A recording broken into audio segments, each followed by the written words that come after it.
La entrevista a la carta, en diálogo directo con los protagonistas de los hechos. A esta hora hacemos contacto con Marisol Andrade, directora del Servicio de Rentas Internas. Doctora, muy buenas tardes. Fausto Yepes le saluda desde la cabina de FM Mundo, la radio de las noticias. Bienvenida.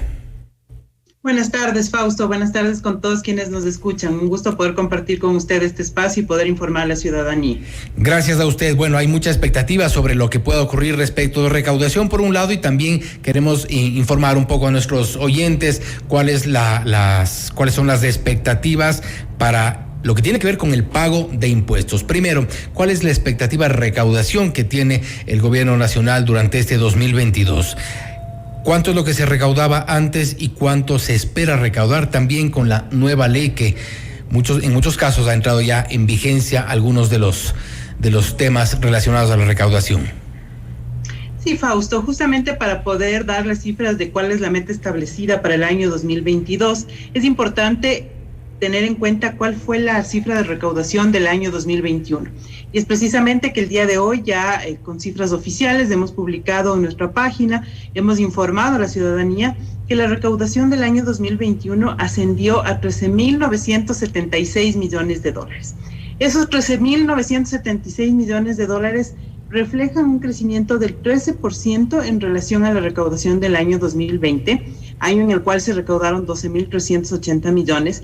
Y quizás usted o quienes nos escuchan dirán, pero si lo comparamos con el año 2019, que es prepandemia, ¿qué sucedió?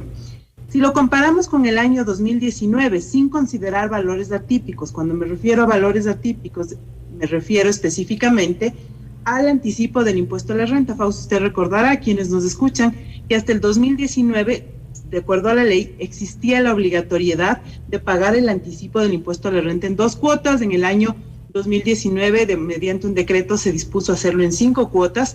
Y con ello, sin considerar ese valor que ya no existe ahora la obligatoriedad, vemos que el 2021 versus 2019, sin esos valores atípicos, refleja un crecimiento del 1%.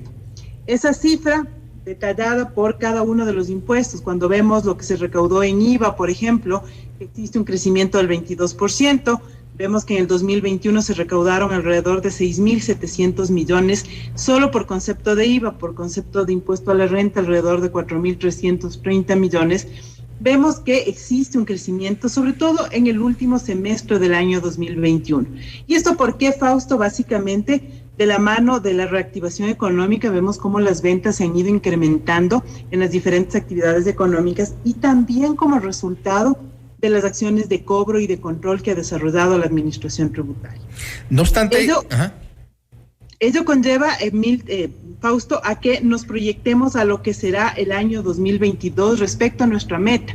Usted me decía cuáles son las expectativas. La meta de recaudación del Servicio de Rentas Internas siempre se establece de una manera técnica, con supuestos macroeconómicos, con proyecciones a microdato, y eso ha establecido que la meta para este año 2022 sea de 14.773 millones de dólares, sin considerar los valores que se derivarán de la Ley de Crecimiento Económico. Con ese valor, alrededor de 700 millones, pues vemos que la recaudación del Servicio de Rentas Internas por los impuestos que nosotros administramos bordearán los 15.500 millones de dólares en este ejercicio fiscal. Estamos hablando de un 6% de incremento en la recaudación aproximadamente.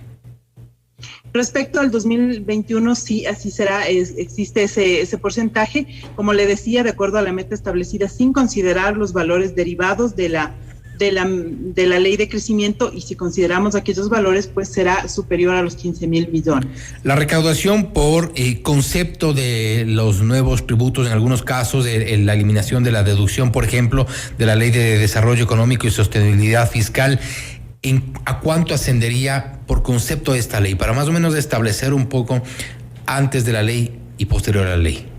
Sí, a ver, Fausto, respecto a los impactos que generan los diferentes artículos que contiene la ley para el desarrollo económico, hay artículos que establecen un sacrificio fiscal, es decir, cifras en negativo, es decir, por ejemplo, establecer tarifa 0% a algunos artículos. Eso implica tener un sacrificio en la recaudación, pero otros ítems como, por ejemplo, el tema de la optimización del gasto tributario en algunos sectores, el tema de la contribución temporal del patrimonio, sea para personas naturales como para sociedades, el cambio en la fórmula del cálculo del impuesto a la renta a pagar por las personas naturales, y que ahora se trata de una rebaja del impuesto a la renta causado, pues todo eso en neto aproximadamente nos da 716 millones a reflejarse en el año 2022. ¿Por qué? Porque, por ejemplo, el tema del impuesto a la renta de las personas naturales se verá reflejado en las retenciones mensuales que realice el empleador a su empleado durante cada uno de los meses de este ejercicio 2022, pero la liquidación como tal del impuesto a la renta de esa persona natural la desarrollará en febrero hasta marzo, conforme los plazos establecidos, hasta marzo del 2023, y por ende el siguiente ejercicio fiscal pues también tendremos un impacto en positivo derivado justamente de la Ley para el Desarrollo Económico. Perfecto. Ahora, en cuanto hagamos una especie de calendario tributario, ¿no? En cuanto a los ajustes en la declaración, lo que le interesa a las personas naturales, a todos los que pagamos impuestos, a la gente que está preocupada de alguna forma por el tema de la eliminación de la deducción. Ahí había un rubro importante para una gran cantidad de la población que de alguna forma recuperaba anualmente o evitaba o deducía ese pago, ¿verdad? ¿Cómo se manejará de aquí en adelante? Y Fausto, primero yo quisiera hacer una precisión importante y necesaria, y es que para quitar un poco de la mente de que ya no puedo hacer uso de mis gastos personales, ya no debo solicitar factura. Primero, es la cultura tributaria que se ha ido generando, ¿no? Entonces, no puedo decir que porque ahora ya no me puedo deducir la totalidad de los gastos o no puedo tener el cálculo que tenía hasta el ejercicio 2021, ya no voy a pedir facturas. Segundo, hay un cambio. Si bien antes yo me deducía del total de los gastos personales, dependiendo pues efectivamente de los ingresos y de los gastos que estaban sustentados en comprobantes, ahora hay un cambio en la fórmula de cálculo que también exige que debo tener mis comprobantes de venta de los gastos personales y que deducirme sea el 10% o el 20% dependiendo justamente de la relación de mis ingresos con la fracción básica desgravada. ¿Qué quiere decir? Que quienes más ingresos tengan, pues deberán de hacer esa rebaja en el 10%, y quienes tienen menos ingresos, es decir, sus ingresos son menores al 2.13 de la fracción, podrán restarse el 20% de esa rebaja. Pero para todo aquello, pues si yo tengo la obligación de presentar mi formulario de gastos personales ante mi empleador, lo debo hacer en enero. Hemos publicado el formulario único en nuestra página web, está ahí subido. Pueden hacerlo, deben hacerlo aquellos que quieren hacer uso de estos gastos personales. ¿Y por qué digo quienes deseen hacerlo? Porque hay personas naturales que no hacen ni con la fórmula anterior ni con la actual, pues será su decisión, no harán esta deducción, en este caso no harán uso de la rebaja, pero quienes sí deseen hacerlo presentarán su formulario de gastos personales. ¿Para qué? Para que su empleador realice el cálculo correspondiente y con ello divida para 12 las retenciones que tiene que ir efectuando. ¿Qué pasa si es que cambian mis gastos personales? Voy a tener más gastos. ¿Qué pasa si es que se incrementaron mis ingresos? Pues puedo entregar un nuevo formulario, generalmente se lo hace en julio, en agosto, un nuevo formulario a mi empleador para que recalcule los valores de las retenciones y con ello, pues en los últimos meses se efectúe con este cambio, con esta variación. Recordando nuevamente que el presentar el anexo, el presentar el formulario de gastos personales, el realizar mi declaración el próximo año hasta marzo del 2023 respecto a la liquidación del impuesto a la renta del 2022, pues son obligaciones que las debo cumplir con este cambio que establece justamente de ahora contar con una rebaja del impuesto a la renta causado que debe estar sustentado nuevamente, repito, en los comprobantes de venta de los gastos en los cuales he incurrido.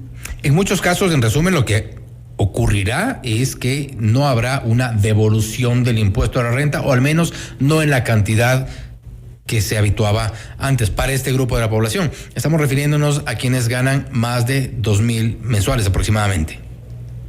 A ver, Fausto, cuando procede una devolución es que efectivamente sucede como en el primer caso que yo ponía, aquellos contribuyentes que decidieron no hacer uso de sus gastos personales, no les realizaron retenciones sin considerar sus gastos personales, y cuando hicieron su liquidación, efectuaron la declaración, hicieron su anexo, y el momento de calcular su impuesto salió que el valor que debía pagar era menor a las retenciones. ¿Por qué? Porque a su empleador no entregó su anexo, por ejemplo, es uno de los casos que existen, y con ello pues tiene que devolverle el valor. En otros casos, cuando también sucede una retención, cuando pues mi empleador me retuvo los valores y, por ejemplo, en el último trimestre ya no tuve esos ingresos, pero mis retenciones, o dejé de trabajar con ese empleador, y con ello pues las retenciones van a cubrir en demasía el impuesto a pagar, y con ello pues hago la liquidación hasta marzo y sale un valor a favor del contribuyente. Como usted puede ver en estos dos casos que me he permitido compartir en este momento, pues no tienen relación directamente con el monto de los gastos deducibles, más bien tiene que ver directamente esas retenciones en demasía con que no hice uso de los gastos personales, o en este caso, por ejemplo, no entregué tampoco este año, por ejemplo, no entregué mi anexo, mi formulario de gastos personales. Entonces mi empleador lo que hizo es calcularme del total de mis ingresos, aplicar la tabla y dividir para 12. Ahí hay un exceso de pago del impuesto a la renta. Ahí hago mi liquidación y veo que efectivamente me retuvieron más de lo que efectivamente correspondía, y ahí accedo a la devolución. Eso seguirá operando tanto en línea como físicamente, de acuerdo pues también a la capacidad operativa y a los plazos establecidos. Y lo que cambiará únicamente son ciertos montos de acuerdo al nivel de gastos y a las retenciones, ¿verdad? Así es, Fausto. Mira, una cifra interesante que le doy rapidito. Viendo la mediana de los gastos deducibles utilizados por las personas naturales, vemos que así aún tenían ingresos superiores y podían usar más de los montos establecidos, o sea, no solamente los 5,000, le pongo, ¿y por qué digo los 5,000? Porque es la mediana que determinamos de los casos reales, de los formularios de las personas naturales. Veíamos que la mediana se ubicaba en $5,000. Hay contribuyentes que sí utilizaban los topes, contribuyentes que utilizaban menos de los 5,000. Por ahí, cuando algún momento preguntaba algún contribuyente, decía, es que si utilizo menos de los 5,000, como era la obligatoriedad de presentar el anexo, ya no utilizo, la persona que me ayudaba no lo hizo. Varias casuísticas, pero realmente la mediana se ubicó en esos 5,000, hacia lo cual utilizaban. Y ahora, pues, efectivamente, pues, haciendo relación a las 7 canastas básicas, que es referente a diciembre del 2021, haciendo un cálculo, da, pues, un valor similar a aquello, pero con otra fórmula de cálculo. Ahora es una rebaja del impuesto a la renta que busca mayor progresividad, Fausto.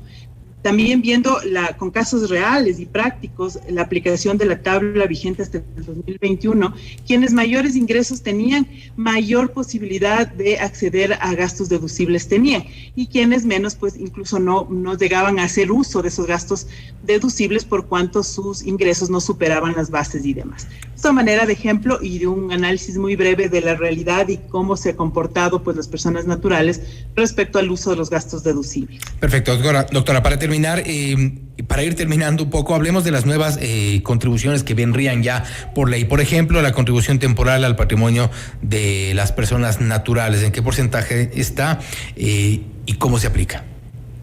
Bueno, básicamente las dos contribuciones, Fausto, están comprendidas que deben ser, de acuerdo a la ley, deben ser pagadas hasta el 31 de marzo del año 2022, en una sola contribución en el caso de personas naturales. En el caso de las sociedades deben pagar por 2 años, es decir, 2022-2023. Pues está establecida la tabla correspondiente para que sea progresivo. Nosotros como Administración Tributaria estamos trabajando justamente en los formularios necesarios para que esos contribuyentes, sean las personas naturales o las sociedades que de acuerdo a lo que establece la ley deben cancelar esas contribuciones, las puedan hacer. Frente a ello, pues también, Fausto, hemos tenido este cambio en lo que es el RIMPE. Está publicado nuestro catastro, que es totalmente referencial, porque no quisiera que exista la confusión de que qué pasa si es que ahora yo inicio actividades y no, como ya no fue el 1 de enero, ya no estoy en ese catastro. No pasa nada. Si yo hoy inicio actividades, inicio en febrero, en marzo, y cumplo con las condiciones establecidas en la ley,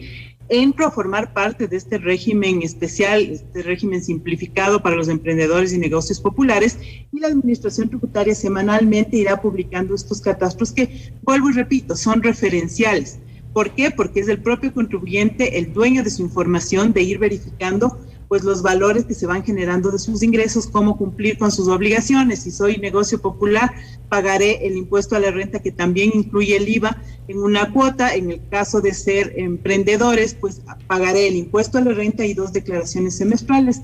Bueno, cada una de las casuísticas se van enfrentando y, como ustedes pueden ver, pues la Administración Tributaria está con gran trabajo en este momento de ir ajustando los formularios, de ir creando nuevos formularios para que se pueda cumplir efectivamente lo que dice la norma para las contribuciones, para el cambio del RIMPE, que hasta el 31 de diciembre pues teníamos RICE, teníamos el régimen de microempresas, ahora es del RIMPE, y así los diferentes formularios necesarios para el uso y el cumplimiento voluntario por parte de los contribuyentes. Simplemente por aclarar, por ejemplo, para la gente que arrienda un inmueble hay un impuesto grabado de 0%, pero debe declarar, ¿verdad?